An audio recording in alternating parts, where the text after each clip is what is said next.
So we're really excited about this growing possibility of Dan's project here in Westport and what that's going to mean for all of us, and the hope of oyster restoration in our river. So take it away, Dan. Thanks. You all. Thank you. Yeah, thanks for having me, guys. I'm really happy to be here. You know, I spent the better part of my childhood running around the dunes of Horseneck Beach. I was the fourth of 4 kids, so by the time my parents got to me, they were just like, go do something, just go away. And they used to drop me and my friend off at Horseneck Beach, and we'd go up into the dunes and spend the night and surf in the morning. So I still surf Horseneck Beach on a regular basis and was out there last Sunday. So, you know, Westport, the beach, and the ocean in this area is really, it's in my soul. And I'm really happy to be in Westport as one of the project locations, hopefully, for oyster restoration, but also in partnership with Mass Audubon and other organizations, salt marsh restoration and some seagrass restoration that could come in alongside the oysters. So I want to start off just by kind of giving everyone a really quick overview of this project. This is a project funded by the USDA's Natural Resource Conservation Service. They gave us a grant that allowed us to engage in a 5-year coastal habitat restoration project that includes salt marsh, eelgrass, and shellfish, primarily oysters. But it also allowed us to hire a habitat restoration specialist and plant him at the Mass Division of Marine Fisheries. My boss, Steve Kirk, was the mastermind on that. And now we have an inside man, and DMF is actually a partner on this project. And my counterpart, Sean Terrell, who was formerly at the U.S. Army Corps of Engineers, we kind of co-project manage this statewide oyster restoration effort, of which we really hope Westport will be a part of. And you know, this project is a 5-year grant, but we're already attracting additional funding, and we really are thinking well beyond the grant period to see this through in the long term. To go from what had been done in the past in Massachusetts, which was really site-scale restoration, a single acre or a half-acre site in an embayment, and then they just sort of walked away, to what we want to really run a test case for here, which is dedicated, committed, system-scale restoration of an entire estuary. And we think the East Branch of the Westport River is the poster child for a project like that. So, and I just want to say, you know, I don't really have a script today, so these slides and the pictures are just to kind of like keep me in the guardrails. I'm going to stop occasionally through here and just feel free to ask questions. I'll actually prompt you guys for questions because I wouldn't want to hear me talk for 45 minutes straight and not get a chance to ask questions. So why are we even talking about oysters, right? There's oysters in restaurants. I can go to the back eddy and get a half dozen on ice and be perfectly happy. But what about wild oyster reefs and the massive decline we've seen globally? Someone from Cape Cod Cooperative Extension asked me a question a couple weeks ago that kind of just blew my mind. They're like, why are you doing oyster restoration? The towns are doing propagation and they're throwing quahogs and clams and oysters out, and you know, people are coming out and taking some of those as a part of the harvest. And it just kind of shocked me that someone who's in that position would ask me that question. And my answer was, well, go stick your face in the water in any estuary all over Massachusetts with a mask on, and basically you're going to see that, an underwater desert. Because we've seen this massive loss of wild oyster reef habitat, not just here, but globally. 85% of wild oyster reefs have been lost. And in New England in particular, studies indicate that as much as 95% of what we used to have is now gone. And the really shocking thing about that is that a lot of that loss occurred before 1900. In the colonial era, and I've got some interesting historical photos in here. In the colonial era, oyster populations were just decimated all over New England, and they never really recovered. Belding, who was one of the famous naturalists who went out and looked at oyster populations in the early 1900s, around 1920, essentially made the recommendation that we should just give up on oysters. This is in 1920, and just start farming them. And I think that's where the shift was made towards widespread aquaculture that we see today, which also brings value that I'll talk about later in the brief, but it doesn't bring the value that wild oyster reefs bring with water quality improvements, filtering turbidity or making the water more clear, nutrient cycling between the pelagic and the benthic columns of the water. So pulling nitrogen out of the water column and putting it into the sediments, storing that. Fisheries production benefits are amazing when you have wild oyster reefs. And then they're really beneficial for adjacent habitats. What we've seen in the Chesapeake and in parts of Virginia is that when they accomplish system scale oyster reef restoration, seagrass spontaneously returns in and around those oyster restoration sites, which then allows bay scallops to return, and it also helps to reduce nitrogen and provide frontal edge protection for salt marshes, which we'll talk more about later. So there's all these amazing collateral benefits, and I mean, let's face it, oysters, fisheries, other shellfish, bay scallops are really embedded in our economic livelihood in the New England coastline. So what happened? It really, just like all the other habitat loss we've seen in rivers, streams, ponds, lakes, it really is just a tragedy of the commons. We over-harvested oyster shells for the better part of a century, pulling oyster out, creating enormous piles of shell that then were diverted for road construction or other uses. And shell is a critical substrate for oysters to propagate and build new reefs and reproduce. So shell depletion was really one of the biggest factors that set wild oyster reefs on the path to depletion. Coastal development, like we see in that picture in the upper right, habitat loss, lots of pollution, including siltation. So once that shell was pulled out, then we had a lot of land use changes occur inside watersheds. More farms, more urbanized development, more stormwater infrastructure that was draining to streams that then drained to bigger rivers like the Westport River, carried sand and silt and suspended sediments that over time built up foot after foot, covering traditional oyster habitat, further making recovery more difficult. And then disease, yes? Ocean acidification? Ocean acidification is absolutely a factor, but it's not one of the primary factors yet. But we definitely, I think, are looking at the potential for shellfish to have rough times in the future unless we turn the clock on CO2 emissions. And then disease came in sort of in the 1980s. We had two diseases, one called dermo and one called MSX, and they really hit oysters who had no resistance to these diseases and wiped out huge segments of wild oyster reef populations. So those are really big factors, combined with just all the man-made causes and overharvest that really put oysters on a path to sort of what is now considered functionally extinct in Massachusetts. So let's look at this really humble but absolutely amazing creature, the eastern oyster. These guys are really hardy. They can survive in a huge range from the Canadian Maritimes all the way down to, in some cases, Venezuela. They also survive in a huge range of habitat and environmental conditions, temperatures and salinities. Salinity ranges from 6 parts per thousand all the way up to 32.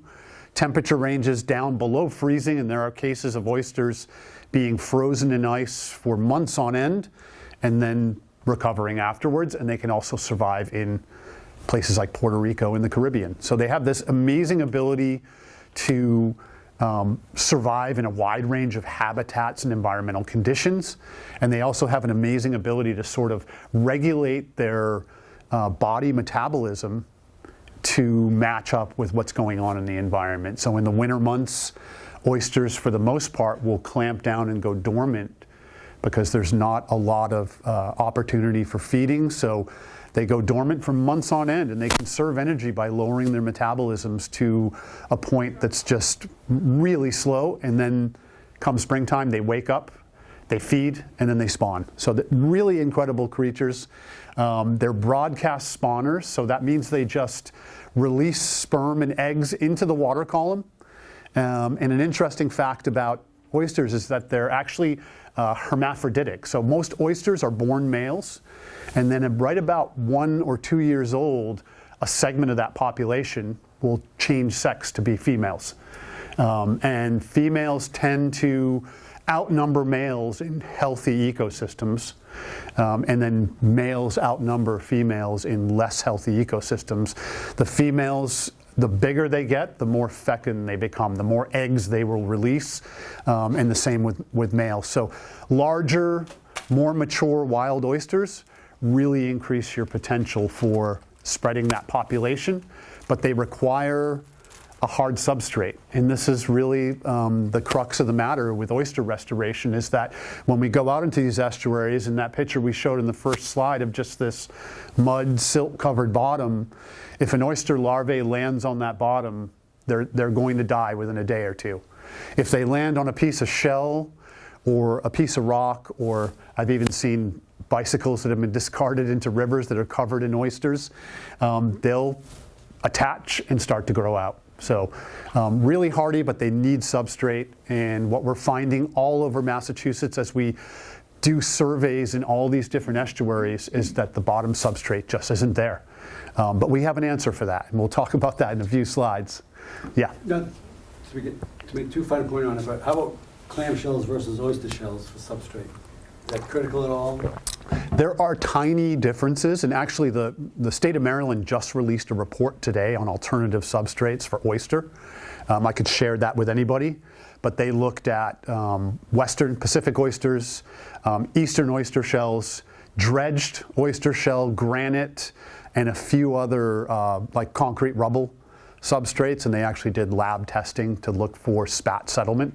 Spat are the tiny larval oysters that settle on hard surfaces, and there were slightly higher settlement rates on oyster shell, but not statistically significant, so very small differences. So we primarily use surf clam shell because it comes in huge volumes. We just can't get Eastern oyster shell in very big volumes. Shell recycling programs, maybe we hit on that at the end. I wish Sal was here from Back Eddy, because I want to tell him to save all of his oyster shells. We will take all of them. But they require you to age them for a full year somewhere. So, you accumulate, a few thousand pounds. A cubic yard is 2,000 pounds, so you need about 250 cubic yards to do an acre of restoration. So it's a lot of shell, and storage, aging, public nuisance with smells can become a real issue. And right now we're storing shell at the hatchery on Cape Cod, that some of which will come here to be used on top of the surf clam shell. So surf clam shell is going to get us off the muddy bottom, and then we'll dust the top with oyster. Yes? So it's got to stay out of the water for a year before you can put it back in?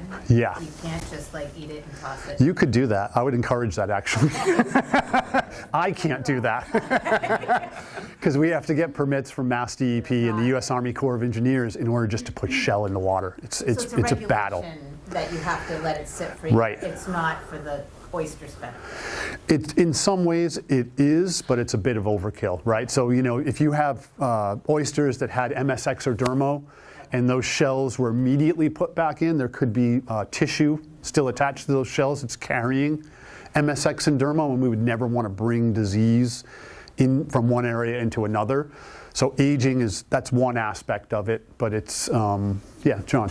This one, you know, a year is arbitrary, like we use 10, 100. Yes, You know, even 9 months it's overkill. would be, you know, a big What would advantage. not be overkill? You know, a lot of the research out there sort of indicates that if you leave your shells out for 90 days, they can go back in the water pretty safely.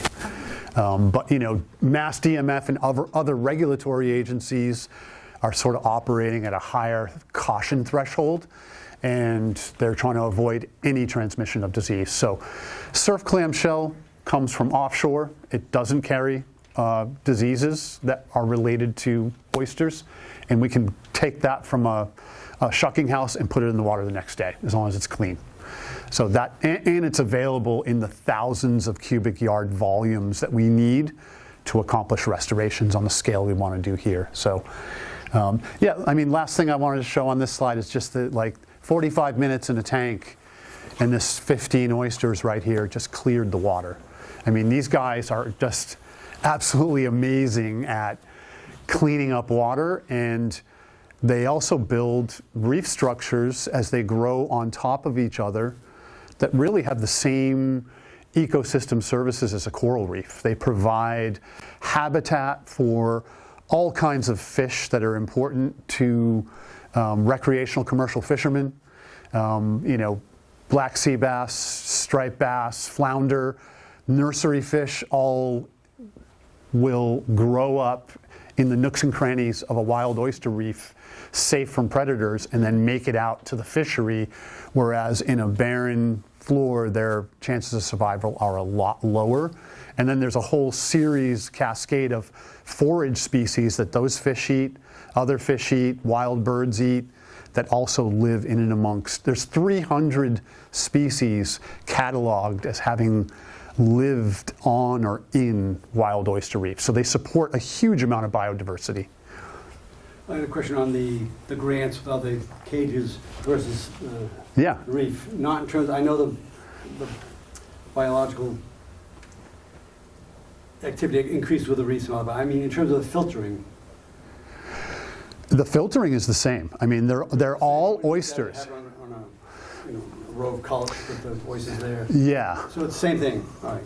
So It's otherwise. the conundrum is that when we look at the shellfish classification areas, which are these polygons on a map that break up all of Massachusetts' coastal waters into, you know, 50 acres here, 100, 500, and those are named, and they also have a code number, and Mass DMF tracks the water quality in all of them. Some of those areas are permanently closed because of bacteria and all kinds of runoff, and some are what they call conditionally approved. So they're approved when it's not raining or there's been no other adverse weather, and then the ones that are furthest down the system are generally approved, and those are full salinity, open water, closest to the ocean, but the need for filtration and habitat restoration is way up in the estuaries. So no oyster grower is going to put their farm up by Cadman's Neck because they'd be closed 280 days a year because of the weather events that close things down. I work with a group of growers in Nascatucket Bay. There's 5 growers over there that we work with. From West Island oysters, Mattapoisett oysters. We buy oysters from them to put on our restoration site up in Little Bay, just on the north end of Nascatucket.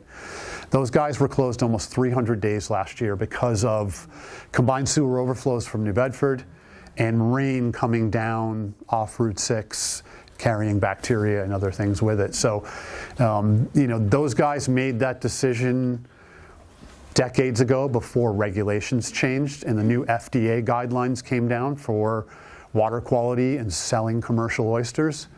And, you know, I have to say that the restoration up there, we've purchased probably upwards of 500,000 oysters from them, and as well as having them grow out spat-on shell, which is shells that have 5 or 6 small juvenile oysters on them, it's really been a lifeline for those guys to be able to participate in the restoration while their mainline business can only squeeze into these tiny windows where the weather's just perfect and they can open and sell their oysters. So it's a struggle. So there is a mismatch. And we work with Mashpee. We just finished a project in Mashpee, and you'll see some pictures here.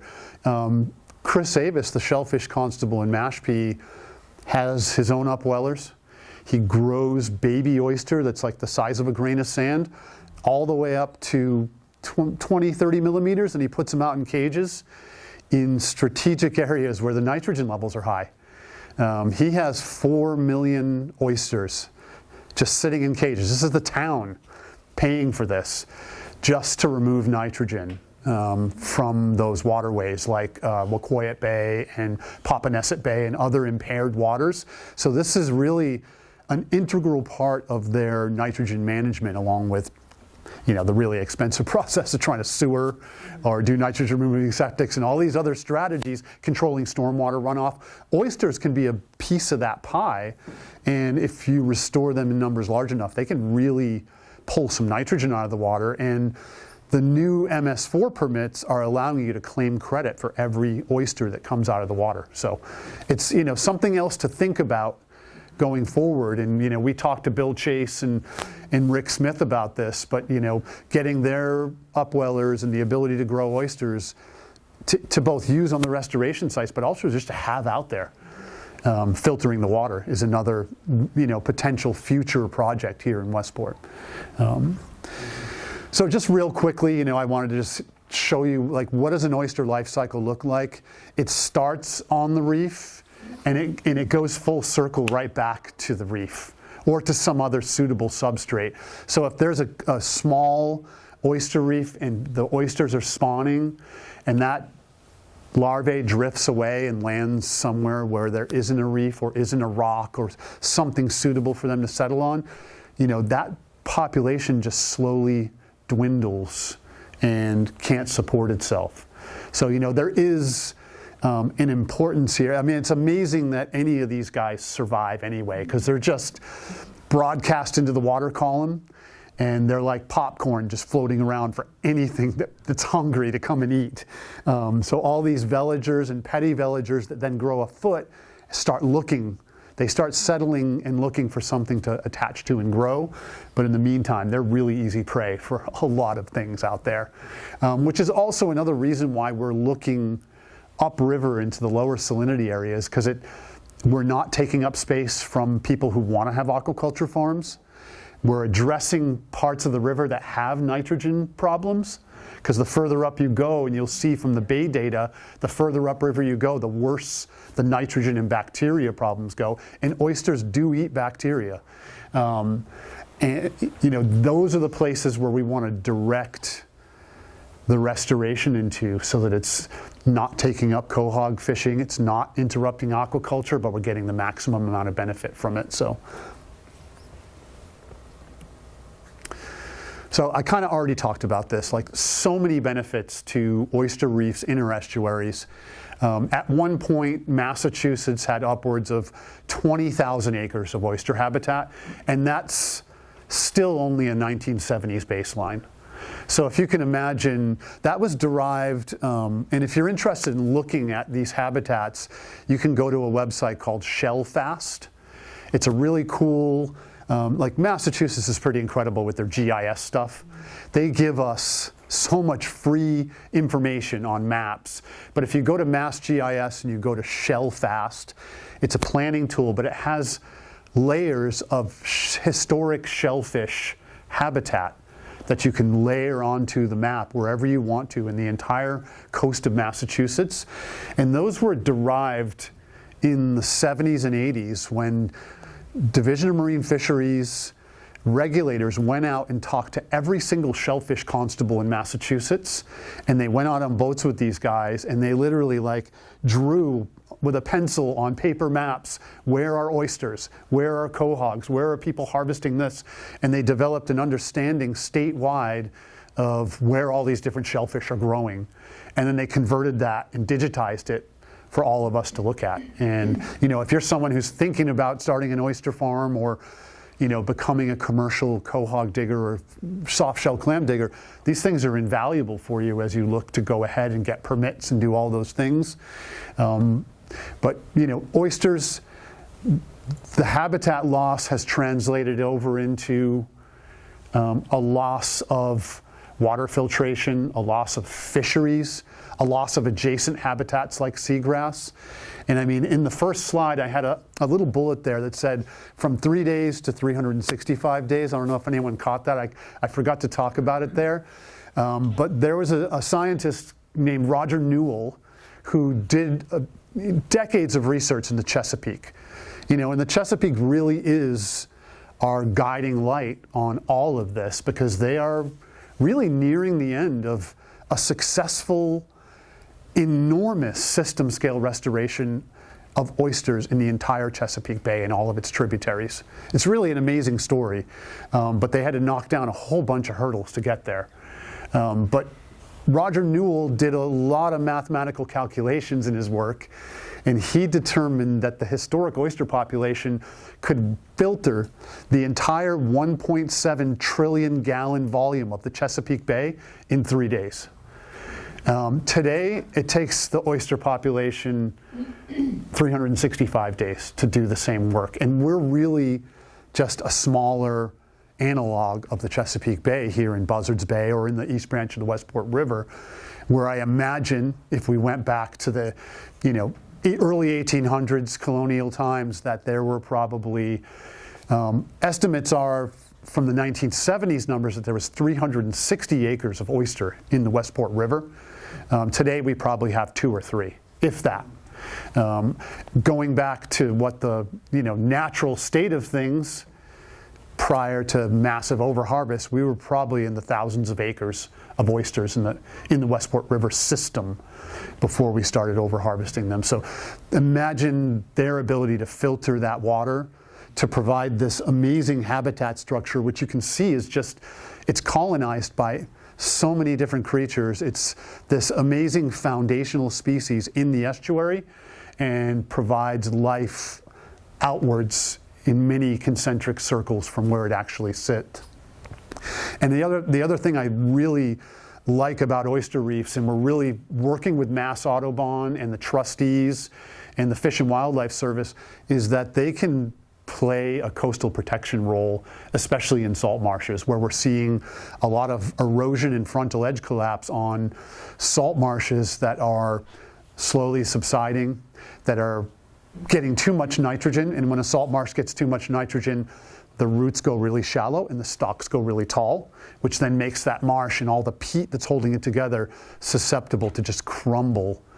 But if we put a big linear oyster reef along the front edge of that salt marsh, now we're anchoring sediments, we're protecting that salt marsh from wave energy, and these guys are all sucking nitrogen out of the water, which is going to make it a healthier marsh. So I can't say enough amazing things about putting oysters back in the water.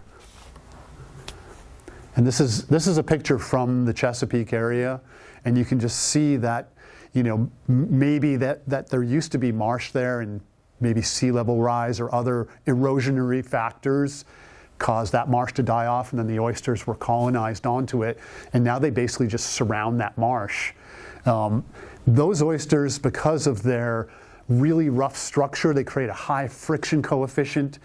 So when sediment passes over them, more and more sediment will start to drop in, and that elevation will start to rise, and the marsh, in a lot of cases, will creep back out to meet the oysters. And the other amazing thing about oysters is, we put a lot of things into place, and there's a lot of talk about sea level rise and obsolescence of things that we're going to do.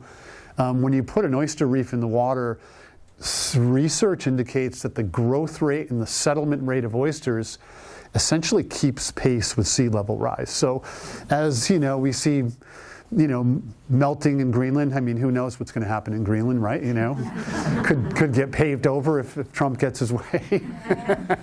But we could see sea level rise continue to creep, and oyster reefs will continue to creep with that, and they can creep and continue to protect that frontal edge as the water rises. Question. Yeah. That picture, that's obviously low tide.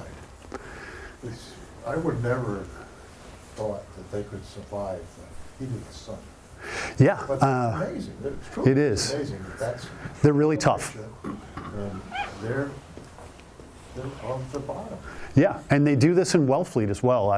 I was down in Wellfleet with the guy they call affectionately Johnny Clam, and he's been putting oyster shell out for, I mean, they've been putting oyster shell and clam shell out in Wellfleet for about 150 years.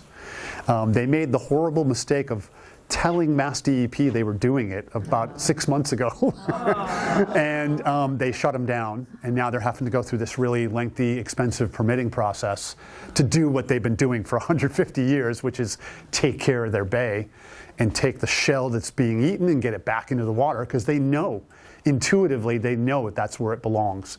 So yeah, they're doing the same thing, and all their reefs are intertidal. So they stay out of the water for 2, 3, 4 hours a day. The oysters shut down, they hunker, and then they come back to life as soon as the water covers them. Yeah. So, you know, this project is being funded by NRCS. You know, me and Sean from DMF are doing all the heavy lifting. And at the end of the day, it's your project. Like, we're just here to help get it off the ground, but like people like Rick Smith and Bill Chase and the people from the Watershed Alliance and citizens like you guys, like, we want you guys to take ownership of this project, to have pride in the fact that you're going to bring back this amazing creature to a river we all love and reap all the benefits that come with it. You know, I mean, if you're a fisherman, or you're a shell fisherman or someone who does wild oyster harvest, which is a dying breed at this point in time. I think every wild oyster harvester I've talked to is older than 70. So, you know, I'm hoping some younger people will get fired up to go out and harvest oysters. I have a question. Yeah. At the beginning of your talk, you said, hopefully this project moves forward. Are there a lot of hurdles you gotta go through? You know, really, it's all about whether the town wants it or not. And so far, all the signals we're getting is that people are very excited about it. So we have gone to Rick and Bill. That was our first stop. Like, hey, guys, do you want to do this? We have a pitch for you. They were all in. They know the value that oysters can bring to this system. And then we went to the Shellfish Committee, who also was really supportive. And the Shellfish Committee helped us get in front of the Select Board. And we briefed the Select Board on this project and got approval to continue collecting data and establish actual restoration sites that we can then bring back to them and the public for comment and approval to go forward with permitting. So permitting is it's the long pole in the tent for this whole thing. You know, the state of Massachusetts right now treats oyster shell as wetland fill, just like they would treat concrete, rubble, or dirt filling in a salt marsh. So we have to go through the same series of permits with Mass DEP and with the Army Corps of Engineers to put these oyster shells back in the water. And then everything from there is under the town of Westport's control. So Mass DMF issues shellfish propagation permits to every single town in Massachusetts. And that allows that town to do the quahog relay like you guys do every year, to put out soft shell clam seed or put out anything they want that falls under the Mass DMF planting guidelines, which are sort of a Mass DMF's regulation about controlling shellfish and how to do it. And oysters are no different. So once we get those permits, you know, we'll move forward with putting the shell out, and then, you know, we'll work through Rick and Bill to establish the propagation permits. And, you know, local aquaculture absolutely has a role in all this. Just like in Nascatucket, we want to buy the majority, if not all, of the oysters that go on these restoration sites from the two growers that are down in that sort of lower West Branch and over towards the Letts from Toth and Kyron. So if we can do that, we would be really happy. And we'd be happy if they planned for additional volume and go, these are our restoration oysters and these are my big moneymaker restaurant oysters. But you know, with all of the projects I've been involved in, what happens on these aquaculture farms is that, especially bigger farms, is that a certain percentage of those oysters are they're going to grow weird. And they call them, they're wonkies. They're curved or ugly, or they grow too big and restaurants don't want them. And those are the ones we love. We'll buy those from you in a heartbeat. So that's what we're hoping to do with the local growers here and get those guys out onto our restoration reefs, along with spat-on shell that they grow out for us and oyster seed that maybe in the future we grow right down at the docks by Rick and Bill's Clam Shack down there. So, but yeah, it's your project. It's a lot of federal and state money and resources coming in, but it's all Westport's call on how it's done, where it's done, and how long we keep going to establish this. Because this initial site is going to be 10 acres.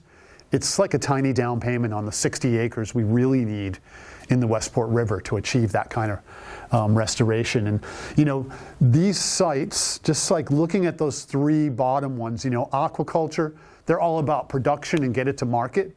We're hoping some of that market is us, because we will pay them a pretty darn good price for their ugly oysters. Propagation is what constables all over the state are already doing, bringing the quahog relay in or putting out oyster for people to take and bring home and harvest if they do a shellfish permit. And then there's us, which is we're really focused on ecosystem services that we talked about earlier. All the habitat value, all the water filtration and water clarity value, all those ecosystem services is what the focus of restoration is. Restoration sites are off limits to harvest for 3 years by, we can do 3 years under Mass General Law. And then we have to go to the town and based off the condition of the reef and the town's appetite to say, hey, let's keep it off limits for another year. Let's let it keep going. We would love to see these restoration acreages become sanctuaries and then put shell out elsewhere and let all that get harvested. So that's kind of our mindset. It's like, we need these spawning sanctuaries, because if you go in and you harvest those big older oysters and then they get hit by some disease, you could see a population collapse. Whereas if you just let them do their thing, you might see oysters really spread throughout the system. Any questions before I keep trucking? How am I doing on time? We have these Asian crabs and green crabs. Oh yeah. Is that effect? Kill everyone you see. Yeah. In fact, I've got a permit so I can do that. But from Mass. That is a huge impact. And that's one more reason why we're looking upriver in the estuaries, right? So salinity plays a huge role in predation. Oysters have a lot of natural predators. Most of those natural predators like high salinity water. So down in the bottom of the estuary where it hits the ocean and it's exchanging full salinity, 32 parts per thousand salt water, is where you're going to find the boring sponges and all the tunicates and the green crabs and blue crabs. As you get up into lower salinities, closer to sort of 18 to 20 being kind of a sweet spot for oysters, you see a lot less predation, so we have higher survival rates. And really, the goal on these restorations is, can we get this reef that we're building from scratch, can we get recruitment and growth to outpace mortality?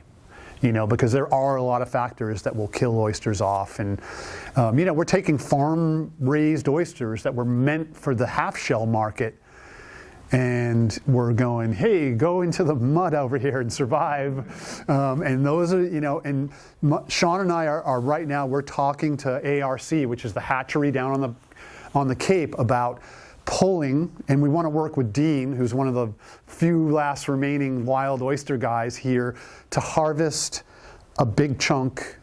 When I say big chunk, I mean like this, of spawning size oysters from just above Hicksbridge, where there is some wild oyster reef remaining, and bring it to the hatchery and have them use that as brood stock to spawn and set on all this shell that we put in the tanks, and then bring all that shell back to Westport. When they do these remote sets, they call them, we bring bags of oyster shell, we put them in these tanks that are like almost the size of this room, tens and thousands of shells, and then they release 10 million oyster larvae into the tank, and raise the temperature enough so they all want to set on that shell. And there's times where you'll pull that shell out of there and there'll be 15 juvenile oysters on one oyster shell, and you've got 10 or 15,000 of those shells that you're going to put back in the water, and it just creates a huge population boost, but it also gives you a multi-generational restoration site. So all your oysters aren't the same age. You've got multiple generations of oysters, because oysters do become more susceptible to disease as they get older. So if you have young, middle, and old on the same reef, you're building resiliency. And then our design, you'll see in a couple of slides, is distributed from like the Spectacle Islands up to Hicksbridge. That also gives you a little bit of resiliency and separation between populations. Quick question. Yeah, Would upwellers be a good thing for towns to have? absolutely. I mean, you know, I just talked to someone from the town, and they need some help getting a grant, maybe an intern to do it. yeah, no, I mean, that's really the way to get it started. And then the town should think into the future about, you know, budgeting for maintenance of those upwellers, which really isn't that expensive. I mean, the upweller systems, you can really just build them yourself if you have someone who's done one. It's a tank with a bunch of silos and a couple pumps just forcing water up through those, and with some screens that the juvenile oysters sit on. They're really simple. They need to be on a dock so they can have a constant exchange of fresh water, but that would also a budget to buy seed from one of these local hatcheries, drop it in there. They grow out, you put them out in cages, they grow out even bigger, and they can either go to a restoration site, or what Mashpee does is they grow them out to about market size, 2 to 3 inches. And then right in Wacoyet Bay, they have a cage about 10 feet off the shoreline, and they just put 50,000 oysters in that cage right before Thanksgiving and go, come and get them. You know, and then they get nitrogen removal credit when people come and take them home to eat on Thanksgiving and Christmas. So they have a really good system in place. So it's not too small to scale is what I'm getting at. Yeah. It's still worth it. Oh yeah, absolutely, yeah. So yeah, Dan, Kevin. so we do have a hatchery in town, and it will be back in service come roughly May-ish. So that is in the works. Yeah. It's right down at the point. Yeah, and I was just at the Buzzards Bay National Estuary program over in Mattapoisett, talking to them about their NEP grants, and talked to them about this and about funding like a seasonal staff person and an upweller program, and they were pretty favorable. So we should think about submitting a grant for that next year. In the fall, actually in the fall of this year is when their grants open up. So yeah, I just wanted to like walk people through like what does a restoration look like, right? So we just finished doing a big culch operation. We put out about 200 cubic yards of clamshell in the Wacoyet Bay system, which is a National Estuary Research Reserve. It's a really sensitive place that's being impacted. And the town of Mashpee said, hey, why don't we bring wild oysters back here? So this project was the very first one. We got all our permits, you know, which was a lot of work. It took about a year to get those permits from all these different agencies. And then we had the green light to go in November, and then the weather really just didn't want to cooperate with us. We had 50-mile-an-hour winds some days. We just kept getting rolled a week. And we actually ended up going out and doing this restoration right after Thanksgiving in the first week of December, which, you know, it was, thankfully we got a good weather window, but it was a cold, labor-intensive project. So once we got those permits, we identified a staging site. This was the town landing in Mashpee on the Great River, which normally is a really busy place, but during December, it's a ghost town. So, you know, we promised the town of Mashpee, look, we will get this shell in, we will get it on this barge, and we will have it completely gone in 4 days. So this was, you know, you see about a quarter of what was brought in these huge semi-trucks. So, you know, that's a consideration for Westport, right? We have to think about the Hicksbridge landing, that big dirt lot, using that to bring shell in and get it out to these restoration sites, bring another load in, get it out to those restoration sites, and we would only do that in the off season. Like we would never think about doing that when people want to launch their boats. So it would be like November, December, or you know, early in March or something like that, where we could get this stuff in, get it out, and then have no impact on the landing, because we know it's important to the people on the river. So we staged that stuff there. We had a big excavator with a 1-yard bucket, and we just moved that shell onto our barge, which we had built a slanted ramp on to help us get that stuff off using gravity. And it was about a mile, 1.2 miles between that ramp and the restoration site. And we just made continuous trips back and forth with this barge. And then 4 or 5 of us that you see on the barge in that middle right-hand picture just busted out flat blade shovels and just moved this shell off of that barge, what essentially equated to about 250,000 pounds of shell in 4 days, all moved by hand. And we were sore at the end of that week. And then, once that shell was in place, we worked with Chris Avis in Mashpee in the bottom left there, and we went out to his growing areas and we worked with local growers to go out on their farms and cull out those wonky oysters and put them into totes. And then you can see me there in the middle picture on a barge going out to the restoration site with 100 or so totes, 70-liter totes of live adult oysters of all kinds of different sizes, just doing like random sampling so we can get an idea of what the average oyster size going on the reef is, because we monitor these projects for up to 5 years after we put those oysters out to look at the survival rates and how they're growing and what else is living there with them. And then we get on the side of the barge and we dump those totes right on top of that big layer, that foundation of shell that we put down. And then from there, it becomes a monitoring game. So this is all about adaptive management. We monitor these reefs and we monitor the health of the oysters, the growth. Are they spawning? Are we seeing recruitment?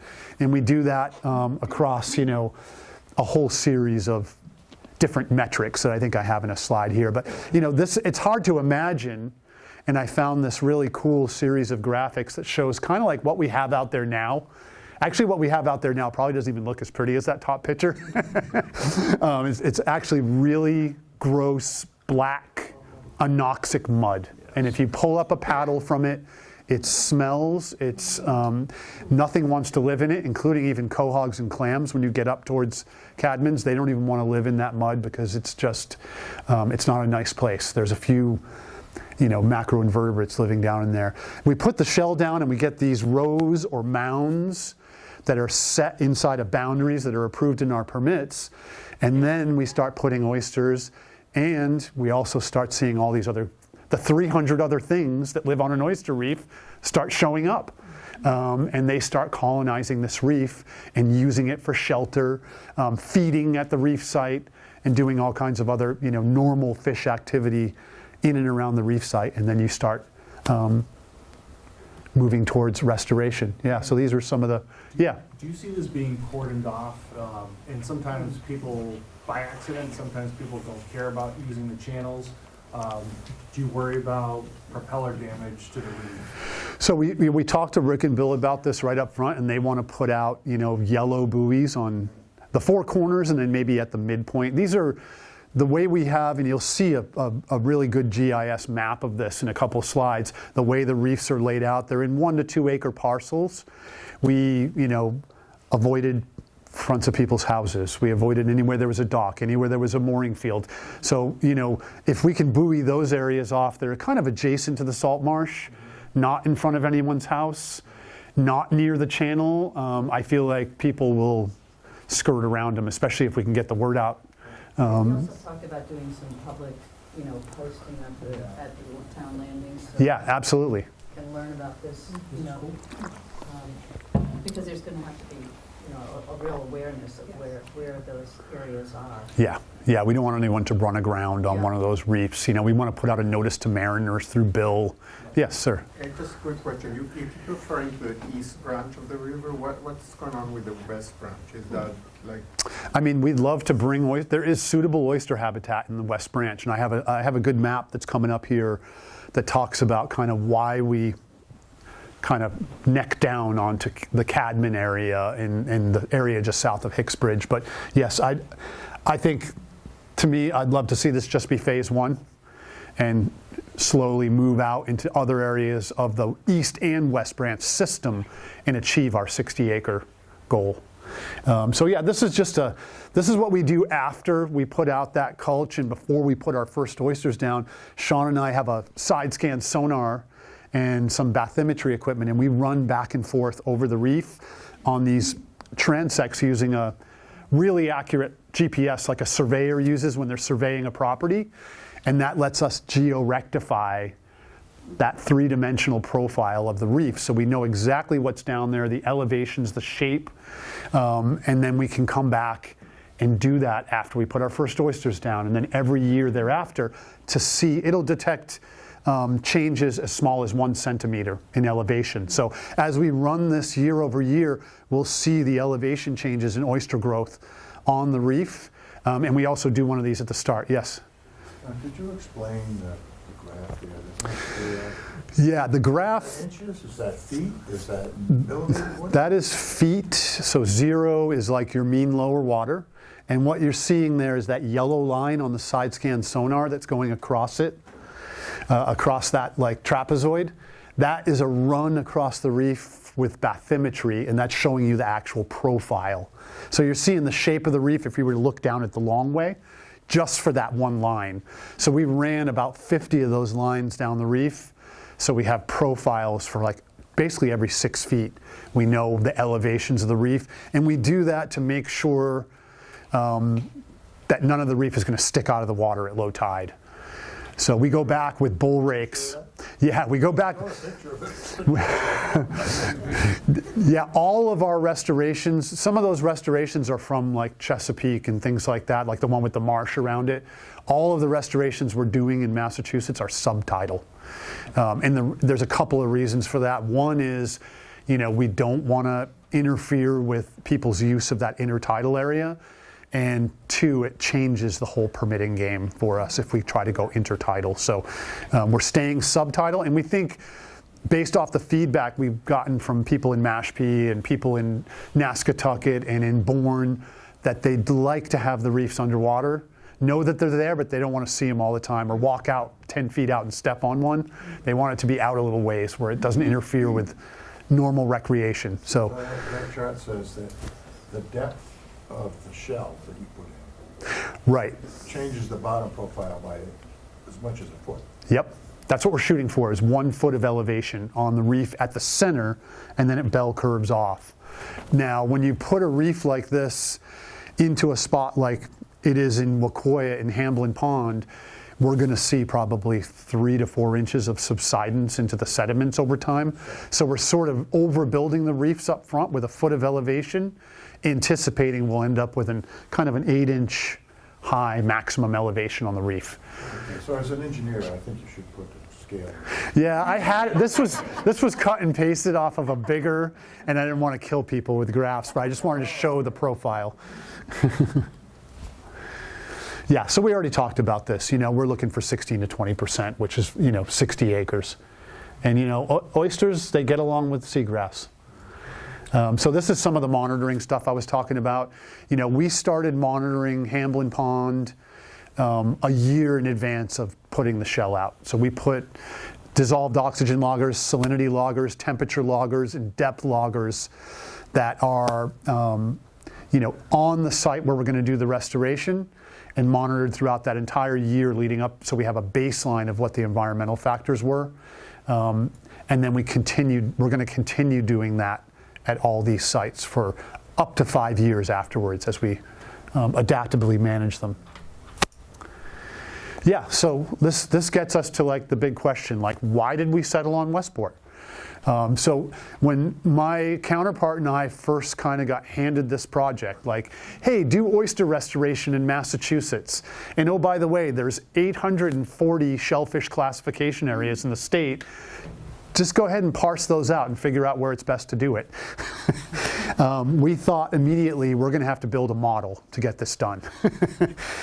So we went out and we built initially a spreadsheet model that included every shellfish classification area, its geolocation, and then we developed a series of factors that were going to determine whether it was a good site or not. Some of those were environmental factors, and you see those in green there, which were the salinity, the historic oyster habitat, were they ever even there to start with?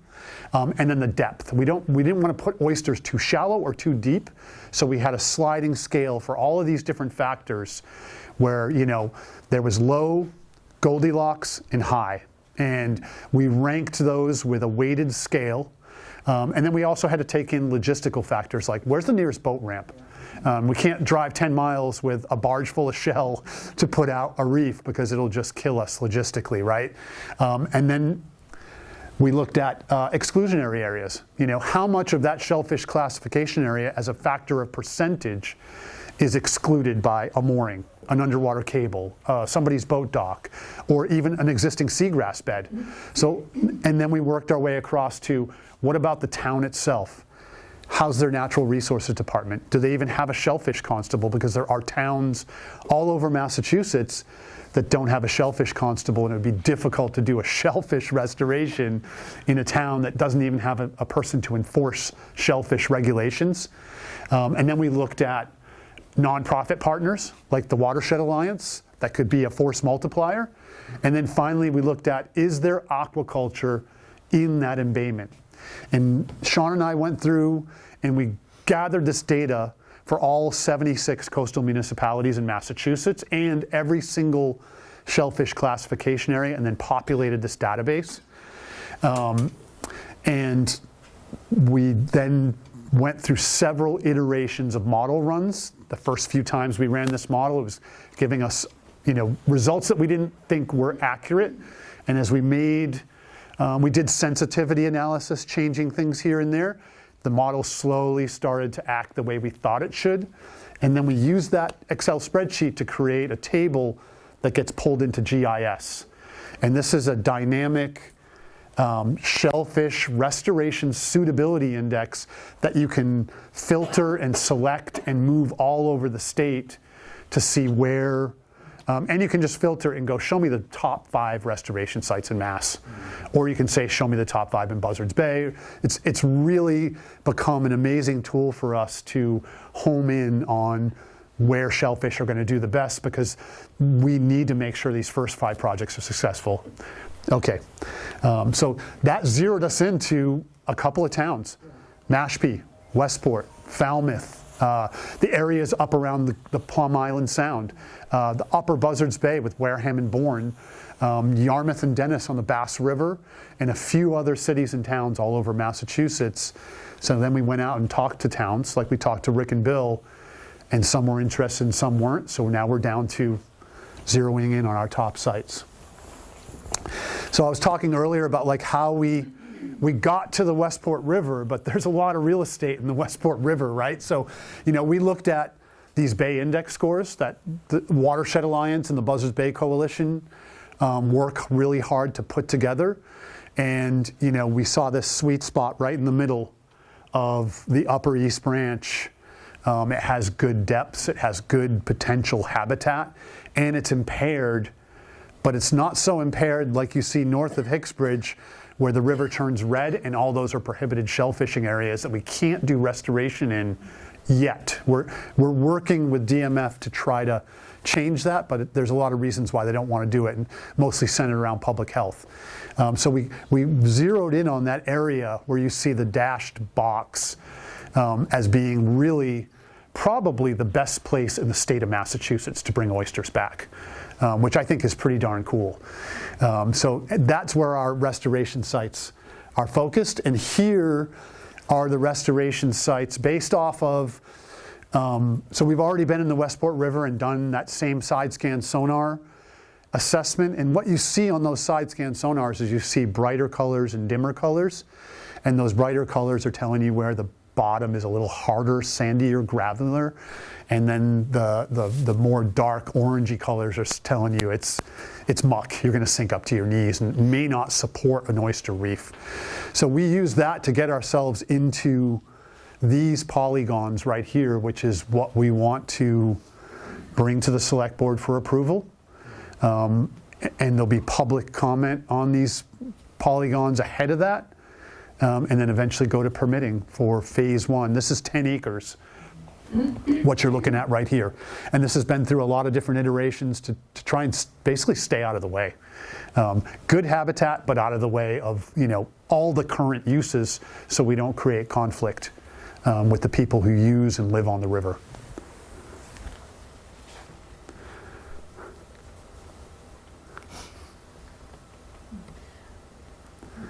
And then, I just want to really, we talked a little bit about this, but aquaculture just has a huge role to play in this. And, USDA has a program called EQIP, which stands for Environmental Quality Incentives Program.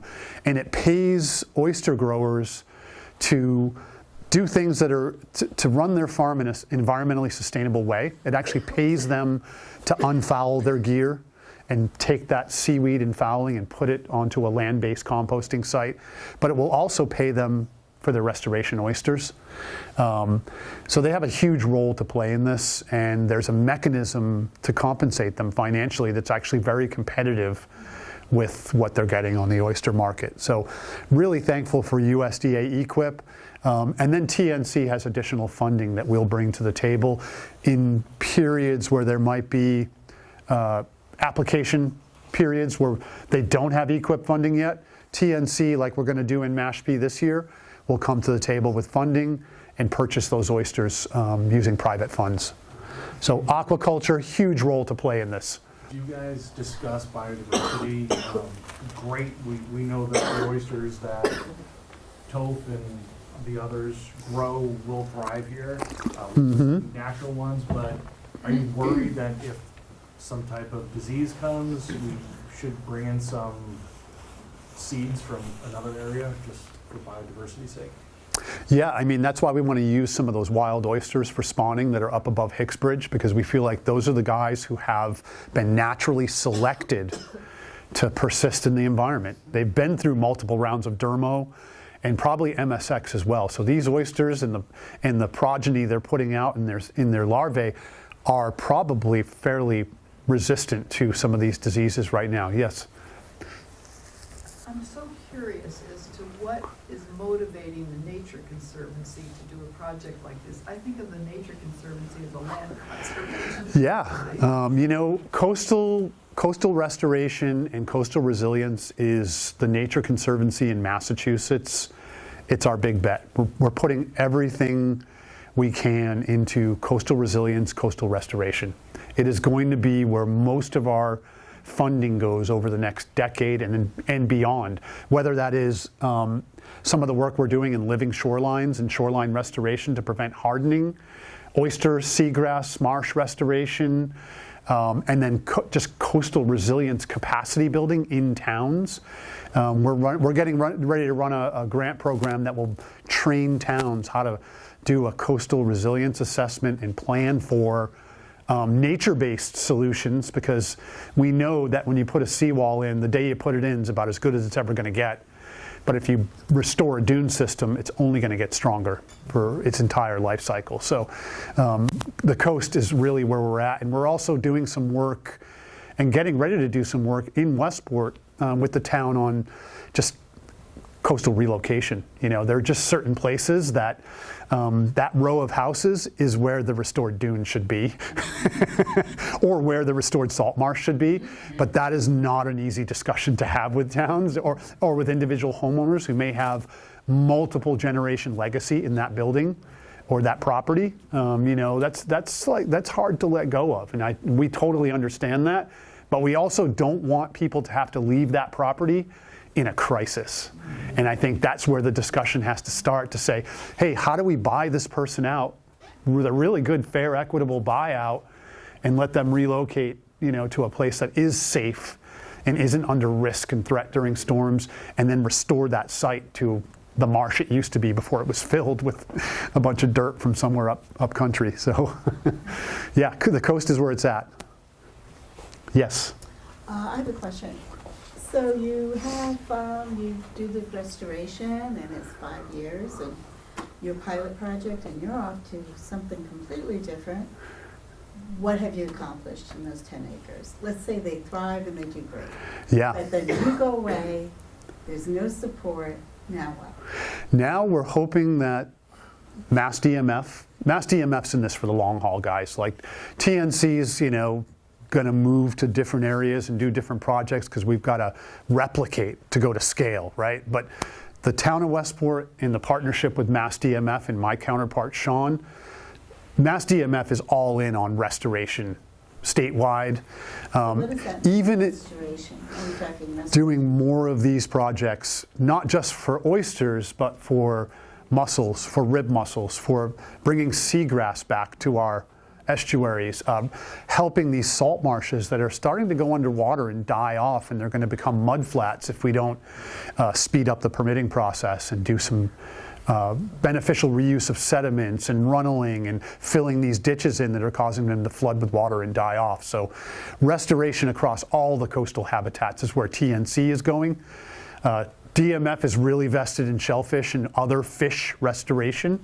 But even if we were just to walk away and those 10 acres were just left, I think you still get a huge bang for ecosystem services out of those 10 acres for fish habitat, for salt marsh protection, for locking those sediments in, for water clarity and nitrogen. Yeah, just those 10 acres. It's a big bite. 10 acres brings a lot of value. I certainly don't want to see it stop there. But even if it did, you're still getting a ton of value right smack in your sweet spot for impairment of water just below Hicks Bridge. It's where you can do the most good with these oysters. And the other thing you're going to get out of them is a huge spawning sanctuary that even if Rick and Bill just put shell out in a couple of areas, it's going to get hit with all that larvae, and you're going to start to see new oyster reefs pop up, even without putting a single live oyster out there. These guys want to spread. They're spreaders. They're like bamboo, right? So once you give them substrate, they're going to want to go to it and settle on it and start growing little oyster reefs everywhere. So, yeah, even the 10 acres could spread and double its size. Yeah, I just wanted to hit this one last slide because to me, this is like the other huge piece of this, right? We don't want to be the guy who let the barn fall down. I mean, I drive down country roads all the time and I see these old, big, beautiful barns and they're all leaning over and caving in. And I'm like, oh man, how the hell do you let that happen? That's such a gorgeous barn. And I feel the same way about our coasts and our estuaries and our coasts. We have beat these things up so bad. Oysters are functionally extinct. Bay scallops, really tough to come by now. This is a part of our coastal culture, our heritage. It's who we are, right? So to me, engaging in this restoration and bringing these oysters back that hopefully results in seagrass returning and a big bay scallop harvest every year, to me, that is like preserving our historic heritage and who we are as New Englanders.